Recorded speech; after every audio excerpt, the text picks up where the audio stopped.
Hey, welcome to Things You Don't Know.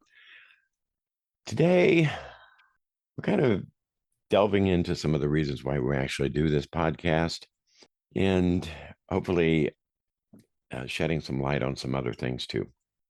So, history is often presented as a settled document or record, a sequence of events neatly cataloged, debated, and resolved.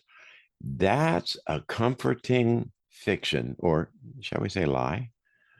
In reality, much of what we call history is filtered, delayed, or deliberately obscured. Today, we're asking a blunt question. Why? Why are so many historic issues covered up in the first place? That's a very important question, Dr. Weaver. And just to be clear, we're not talking about fringe conspiracies or hidden codes and paintings. So I don't have to get my tin hat out? No, that could stay at the cleaners. Okay. We're talking about documented patterns, ladies and gentlemen, archival suppression, selective memory, and institutional silence. These are very well studied phenomena in historical scholarship. And I also want to add something right out front. A cover up does not always look like a smoky room with powerful people plotting. Sometimes it's boredom, sometimes it's fear, and sometimes it's just people deciding collectively not to look too closely. Let's start with the most consistent reason across history why there are cover ups. Power protects itself. Governments, empires, corporations, any system with authority has an incentive to hide information that undermines that legitimacy. Exactly. When you examine state archives, and I've been doing this for years, you repeatedly find that damaging material is either classified, destroyed, or reframed. It's not erased entirely, but it's buried under bureaucracy and secrecy. The idea is rarely history must disappear. Its history must become inaccessible. And that really does matter, Dr. Deneen, because most people don't have time to dig through inaccessible material. If something requires a PhD or a security clearance or 10 years of persistence to uncover, it's just simply effectively hidden from public consciousness. And psychologically, institutions behave like individuals under threat. When exposed to shame or loss of status, the response is denial, rationalization, or aggression. That's true of people. It's also true of institutions and of nations. The foundational rule of history is that winners control the narrative. After conflicts, revolutions, or regime changes, the new power decides what gets archived, what gets taught, and what gets memorialized. Which means that entire populations, indigenous groups, enslaved people, political dissidents can vanish from the official story, even though they were central to key events. This is not accidental. Narrative control is a form of power. If you define the past, you define what feels normal, justified, or inevitable in the present. Boots on the ground history, which we've mentioned so many different times, it's really predicated on understanding that the past, the present, and the future are all connected and they all influence one another. It's been my experience that they do.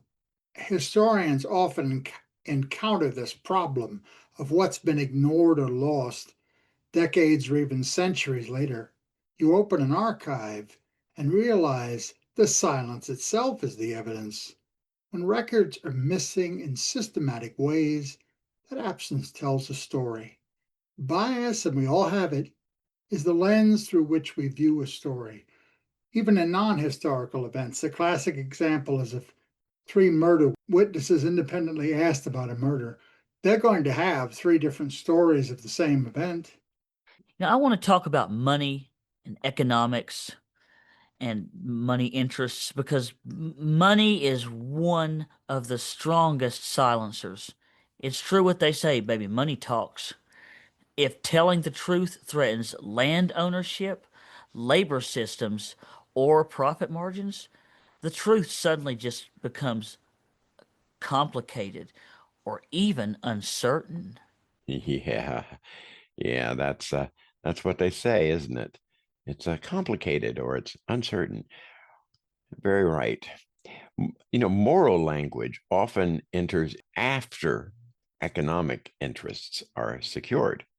Exploitation becomes reframed as necessity, progress, or tradition. We've seen it time and time again. And Chandler, you mentioned indigenous people, African Americans. Hmm. There's a whole bunch of people where it's just reframed a little bit. There's always been multiple points of view. Historically, many injustices were acknowledged privately while being denied publicly. Letters, ledgers, internal documents frequently contradict official statements. And folks, this pattern still continues today.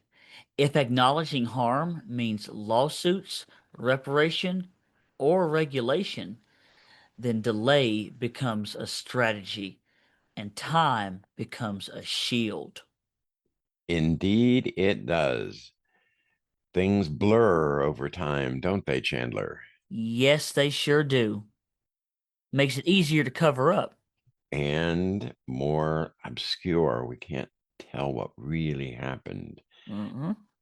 Let's talk about social stability versus the truth. Well, one of the most common justifications for cover ups is social stability.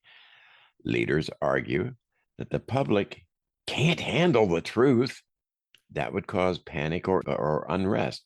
We saw that in the Spanish flu or pandemic, which is what I prefer to call it. It was covered up absolutely clearly 100%. More people died from that than they died in World War One throughout the world. This paternalistic argument of limiting access to information appears in many different guises across many eras, looking at wars, looking at environmental disasters, illicit medical experimentation. The assumption is that order matters more than consent, let alone truth. Well, when you mention medical cover ups, the various pandemics, once again, they come to my mind. Yeah, they do. They come to my mind as well. But what's really interesting is that the public usually reacts worse to being lied to than to bad news. Damage isn't just the original event, it's the betrayal. Exactly. Trust is a non renewable resource. Once it's spent, institutions struggle to regain legitimacy. I think we're seeing that in our government right now. We also need to look at national identity and national myths.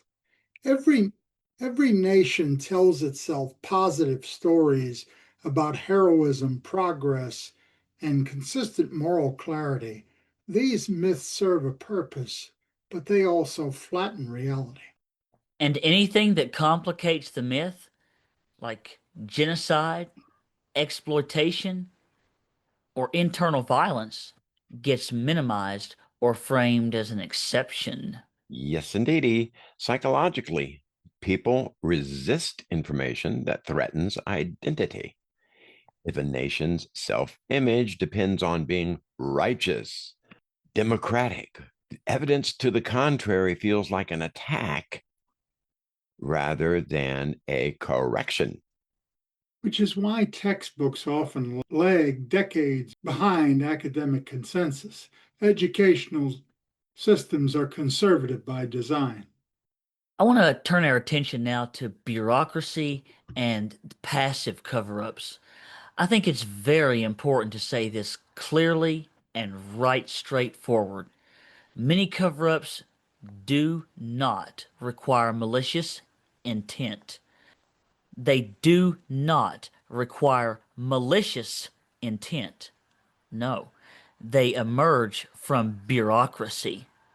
Okay, so what you're saying, Chandler, here is that classification rules, compartmentalization, career risks, these systems discourage disclosure without anyone explicitly saying, hide this. Part of that issue is if you take a pie and you cut it up and you serve each piece separately, you don't ever see the whole pie.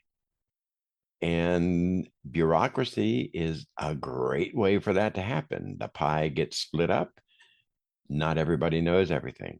And I just want to, reiterate again, not all the time is there malicious intent or is there intent to harm involved.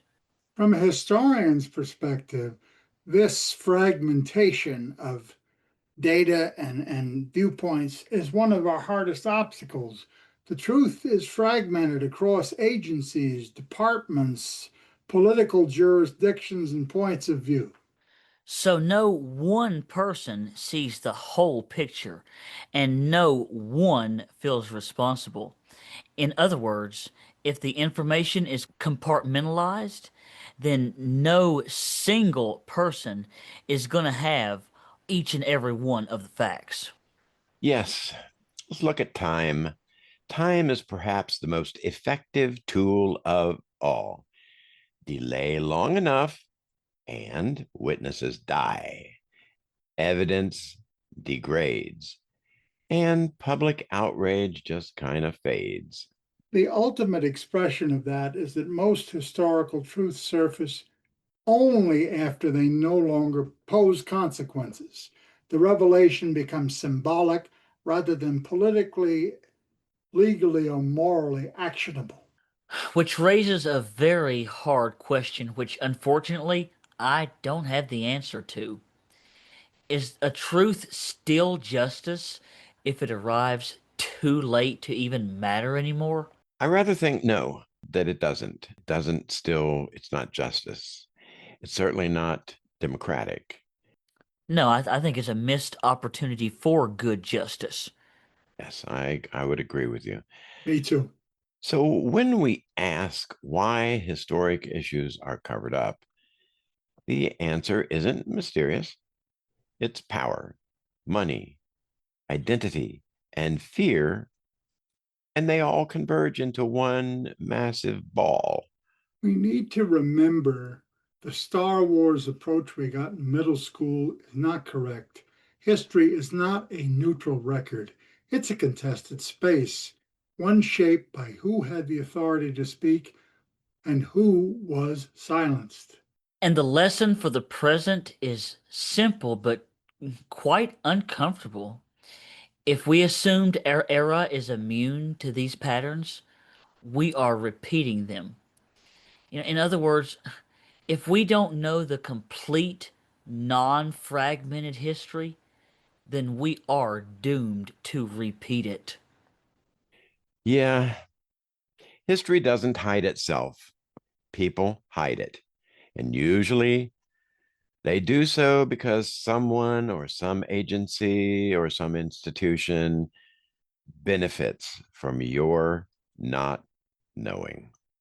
Ladies and gentlemen, if I could sum this up in one sentence, I would say this: the work of uncovering truth is slow, imperfect, and often unpopular, but it is essential. Because understanding the past isn't about blame.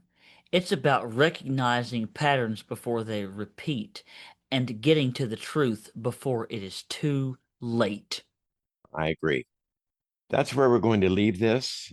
And for Dr. Deneen and Chandler, I'm going to say goodbye for now. This has been Things You Don't Know. Look, if this episode made you uncomfortable, hey, maybe that was a sign that it was necessary. Bye for now. Bye, folks. Bye bye.